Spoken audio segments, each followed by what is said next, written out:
Hi friends, welcome to my channel.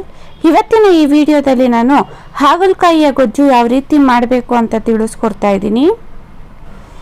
ಇಲ್ಲಿ 1 kg ಅಷ್ಟು ಹಾಗಲಕಾಯಿ ಗ್ರೇವಿ ಮಾಡೋದಕ್ಕೆ ರೆಡಿ ಮಾಡ್ಕೊಂಡಿದ್ದೀನಿ. ಅದಕ್ಕೆ ಬೇಕಾಗಿರೋ ಇಂಗ್ರೀಡಿಯೆಂಟ್ಸು: ತೊಳೆದು ಕಟ್ ಮಾಡಿದ ಹಾಗಲಕಾಯಿ, 2 ದಪ್ಪದ ಈರುಳ್ಳಿ, ತೊಳೆದು ಕಟ್ ಮಾಡಿದ ತೆಂಗಿನಕಾಯಿ, 2 ಟೀ ಸ್ಪೂನ್ ಅಷ್ಟು ಬೆಲ್ಲ, ಹುಣಸೆ ಹಣ್ಣು ಸ್ವಲ್ಪ,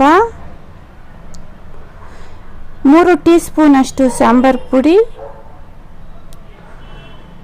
1 ದಪ್ಪದ ಬೆಳ್ಳುಳ್ಳಿ, ಮೀಡಿಯಂ ಸೈಜ್ದು 3 ಟೊಮೊಟೊ, 4 ಟೀ ಸ್ಪೂನ್ ಅಷ್ಟು ಸನ್ಫ್ಲವರ್ ಆಯಿಲ್, ರುಚಿಗೆ ತಕ್ಕಷ್ಟು ಉಪ್ಪು, 10 ರಿಂದ 15 ಎಲೆ ಕರಿಬೇವು, ಸ್ವಲ್ಪ ಸಾಸಿವೆ. ತೊಳೆದು ಕಟ್ ಮಾಡಿಕೊಂಡ ಹಾಗಲಕಾಯಿನ ಕುಕ್ಕರ್ನಲ್ಲಿ 3 ವಿಷಲ್ನಷ್ಟು ಕೂಗಿಸ್ಕೊಳ್ಳೋಣ. ಅದು ಬೇಯ್ತಾ ಇರಲಿ, ಅಷ್ಟೊತ್ತು ಗ್ರೇವಿ ರೆಡಿ ಮಾಡ್ಕೊಳ್ಳೋಣ. ಒಂದು ಮಿಕ್ಸಿ ಜಾರಿಗೆ ತೆಂಗಿನಕಾಯಿ, ಈರುಳ್ಳಿ, ಬೆಳ್ಳುಳ್ಳಿ, ಹುಣಸೆ ಹಣ್ಣು, ಟೊಮೊಟೊ, ಸಾಂಬಾರ್ ಪುಡಿಯನ್ನು ಹಾಕಿ ಚೆನ್ನಾಗಿ ರುಬ್ಬಿಕೊಳ್ಳಿ. ನಾನಿವಾಗ ಇಲ್ಲಿ ರುಬ್ಕೊಂಡಿದ್ದೀನಿ. ಈಗ 3 ವಿಷಲ್ ಕೂಗಿದೆ. ಇವಾಗ ಗ್ಯಾಸ್ ಆಫ್ ಮಾಡ್ಕೊತಾ ಇದ್ದೀನಿ. ವಿಷಲ್ ಈಗ ನಿಲ್ಲಾಗಿದೆ. ಕುಕ್ಕರ್ ಕ್ಯಾಪ್ನ ಓಪನ್ ಮಾಡ್ತಾ ಇದ್ದೀನಿ ಮತ್ತು ಹಾಗಲಕಾಯಿನ ಸೊಪ್ಪು ಬಸಿಯೋ ಬೇಷನಲ್ಲಿ ಬಗ್ಗಿಸ್ತಾ ಇದ್ದೀನಿ. ಈಗ ನಾವು ಗ್ಯಾಸ್ನ ಅಂಟಿಸ್ಕೊಂಡು ಗ್ಯಾಸ್ ಮೇಲೆ ಒಂದು ಪಾತ್ರೆ ಇಟ್ಟು ಅದಕ್ಕೆ ನಾವು 4 ಟೀ ಸ್ಪೂನ್ ಅಷ್ಟು ಎಣ್ಣೆ ಹಾಕಬೇಕು. ಸಾಸಿವೆ ಚಿಟಪಟ ಅಂದಾದ್ಮೇಲೆ ಕರಿಬೇವು ಹಾಕಬೇಕು.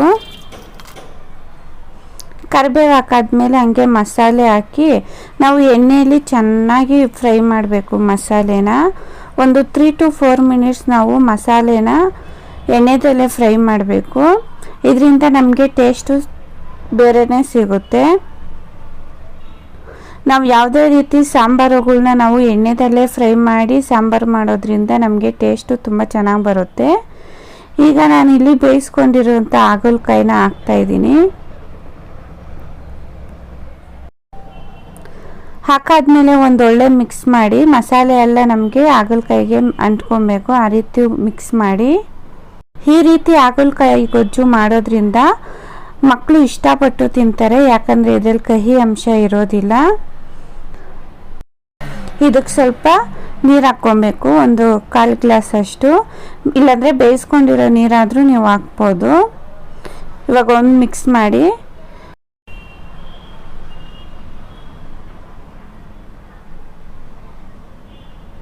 ಈಗ ರುಚಿಗೆ ತಕ್ಕಷ್ಟು ಉಪ್ಪನ್ನು ಹಾಕಿ ಮಿಕ್ಸ್ ಮಾಡಿ.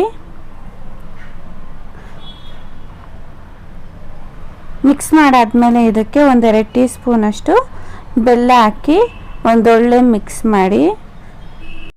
ಈ ಹಾಗಲಕಾಯಿಯಲ್ಲಿ ಹಲವಾರು ರೀತಿಯ ರೋಗಗಳನ್ನು ನಿವಾರಿಸುವ ಸಾಮರ್ಥ್ಯವನ್ನು ಹೊಂದಿದೆ. ನಾನು ಆಲ್ರೆಡಿ ನಮ್ಮ ಚಾನಲ್ನಲ್ಲಿ ಇದ್ರ ಬಗ್ಗೆ ವಿಡಿಯೋನ ಹಾಕಿದ್ದೀನಿ. ನೀವೇನಾದರೂ ಇನ್ನೂ ಆ ವಿಡಿಯೋನ ನೋಡಲಿಲ್ಲ ಅಂದರೆ ನಾನು ಐಕಾರ್ಡಲ್ಲಿ ಹಾಕ್ತಾಯಿದ್ದೀನಿ ಮತ್ತು ವಿಡಿಯೋದ ಕೊನೆಯಲ್ಲಿ ತೋರಿಸ್ತಾ ಇದ್ದೀನಿ. ಈಗ ಹಾಗಲಕಾಯಿ ಗೊಜ್ಜಾಗಿದೆ. ನಾನು ಗ್ಯಾಸ್ ಆಫ್ ಮಾಡಿಕೊಂಡು ಹಾಗಲಕಾಯಿ ಗೊಜ್ಜನ್ನ ಸರ್ವ್ ಮಾಡ್ಕೊತಾ ಇದ್ದೀನಿ. ನೀವು ಈ ಗೊಜ್ಜನ್ನು ಅನ್ನದ ಜೊತೆನೂ ತಿನ್ಬೋದು, ಇಲ್ಲ ದೋಸೆಗೂ ತಿನ್ಬೋದು, ರಾಗಿ ದೋಸೆಗೂ ತಿನ್ಬೋದು, ಮತ್ತು ನೀರು ದೋಸೆ ಜೊತೆನೂ ತಿನ್ಬೋದು, ಚಪಾತಿ ಜೊತೆನೂ ತಿನ್ಬೋದು. ಇದು ತುಂಬಾ ಟೇಸ್ಟಿಯಾಗಿರುತ್ತೆ. ಇದರಲ್ಲಿ ಕಹಿ ಅಂಶ ಇರೋದಿಲ್ಲ.